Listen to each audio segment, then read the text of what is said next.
Right. ఢిల్లీకి సంబంధించినటువంటి ఎన్నికల్లో ఆపు కావచ్చు, అటు బీజేపీ కావచ్చు, రెండు కూడా ఎలక్షన్స్ లో నిలబడ్డాయి. ముఖ్యంగా బీజేపీకి అత్యధికంగా సీట్లు వస్తున్నట్టుగా తెలుస్తుంది. మెజారిటీ సీట్లు గెలిచే అవకాశాలు బీజేపీకి ఉన్నట్టుగా కనిపిస్తుంది. ఇక్కడ చాలా మంది ఒక సోషల్ మీడియాలో ఒక వీడియో అయితే వైరల్ అవుతుంది. అది కూడా ఒక ముస్లిం వ్యక్తి బీజేపీకి నేను ఓటు వేశాను, మొట్టమొదటిసారి నేను నా జీవితంలో బీజేపీకి ఓటు వేశా, దానికి చాలా కారణాలు ఉన్నాయి అని చెప్పి ఒక వీడియో రిలీజ్ చేశారు ఒక ముస్లిం వ్యక్తి. అంటే బీజేపీ అంటే ఎందుకు నమ్మకం పెరుగుతుంది, బీజేపీ అంటే ఎందుకు మతాల మధ్య గ్యాప్ని బీజేపీ మీద ఎందుకు రుద్దుతున్నారు అనేది ఆయన చాలా క్లారిటీగా చెప్పినటువంటి విషయం. ముస్లింలకు బీజేపీ ఎంత మంచి చేస్తుందో అనేది ఆయన చెప్పుకుంటూ వచ్చారు. అంటే కాంగ్రెస్ పార్టీ కావచ్చు, ఎస్పీ అనే సెక్యులర్ ముసుగులో మిగతా పార్టీలు వాళ్ళని ఒక ఓటు బ్యాంక్ గానే చూసాయి తప్ప వాళ్ళ ఎదుగుదలకు ఎప్పుడూ తోడ్పడలేదు.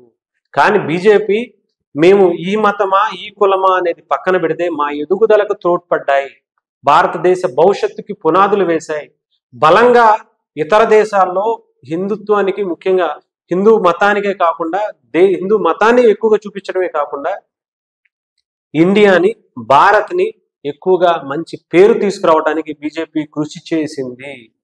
మమ్మల్ని ఆర్థికంగా బలపరిచే విధంగా చేశాయి. గత పార్టీలు మమ్మల్ని జస్ట్ ఓటు బ్యాంకుగానే మాత్రమే వాడుకున్నాయే తప్ప మాకు మతాన్ని అంటగట్టి మా మధ్య విద్వేషాలు పెంచనిచ్చారే తప్ప ఎక్కడా కూడా సోదర భావంతో కలిసి ఉండాలనే ఆలోచనను మాకు తీసుకురాలేదు అనేది ఆ వ్యక్తికి సంబంధించినటువంటి ఒక బీజేపీకి ఒక ముస్లింకి సంబంధించినటువంటి వ్యక్తి బీజేపీ గురించి మాట్లాడుకునేటువంటి మాటలు. అంటే ఎప్పుడు కూడా ఆల్ ఇండియా ఇమామ్ అసోసియేషన్ ప్రెసిడెంట్ సాజిద్ రషీద్ గారు అట ఆయన పేరు. అంటే ఏదో చిన్న ముస్లిం వ్యక్తి కాదు, ఒక ఆర్గనైజేషన్కి ఒక అసోసియేషన్, ముస్లిం అసోసియేషన్కి ప్రెసిడెంట్ గా కూడా ఉన్నారు ఆయన. అంటే బీజేపీ అనేది ఎంత అవసరమో భారతదేశానికి అనేది ఒక విధంగా ఆయన చెప్పినటువంటి పరిస్థితి మనం చూడొచ్చు. అంటే ఇతర దేశాల్లో మనకంటూ ఒక ప్రత్యేక గుర్తింపు వచ్చినా ఇప్పుడున్నటువంటి పరిస్థితుల్లో అన్నిటినీ అధిగమించి మనకు ఒక ప్రత్యేకమైనటువంటి స్థానాన్ని మిగతా దేశాలు మనకి ఇస్తున్నా, పక్కన ఉన్నటువంటి పాకిస్తాన్లో ముస్లిం దేశాలైనా కూడా వాటి పరిస్థితులు ఏంటో మనం చూడాలి. అక్కడ బంగ్లాదేశ్లో కావచ్చు, ఇంకొక దేశంలో ముస్లింల పరిస్థితి ఏంటో తెలుసుకోవాలి.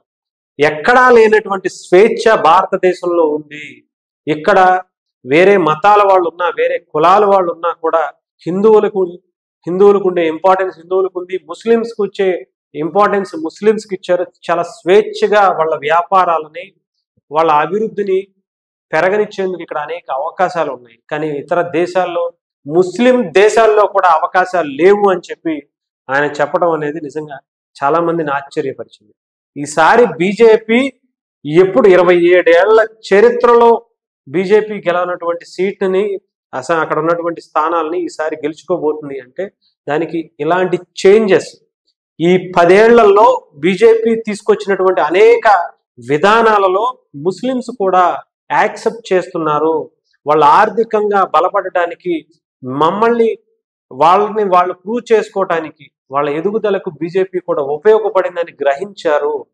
ఇంతవరకు కాంగ్రెస్ కానీ మిగతా పార్టీలు ఏ విధంగా అయితే ఓటు బ్యాంకుగా వాళ్ళని ఉపయోగించుకుని వాళ్ళ ఆర్థిక స్థితిని అదే స్థాయిలో ఉంచేసుకున్నారో, మతాల మధ్య చిచ్చులు పెట్టి గ్యాపులు సృష్టించే విధంగా, ముస్లిమ్స్ అంటే హిందువులకి వ్యతిరేకంగా పనిచేసేటువంటి వ్యక్తులు, హిందువులంటే ముస్లిమ్స్కి వ్యతిరేకంగా ఉండేటువంటి వ్యక్తులని చూపించే పని చేసుకున్నాయో వాటన్నిటిని బద్దలు కొట్టి ఈసారి బీజేపీ అనేది అందరికీ సమానంగా చూపించేటువంటి ప్రయత్నం చేసిందో, అందరూ సమానమే, అందులో ఇండియన్స్ అంటే అందరూ ఒకటే అనే విధంగా చూపించిందో, దానికి ఈసారి ఈ ఎలక్షన్ ఒక ఉదాహరణగా మనం చూడొచ్చు.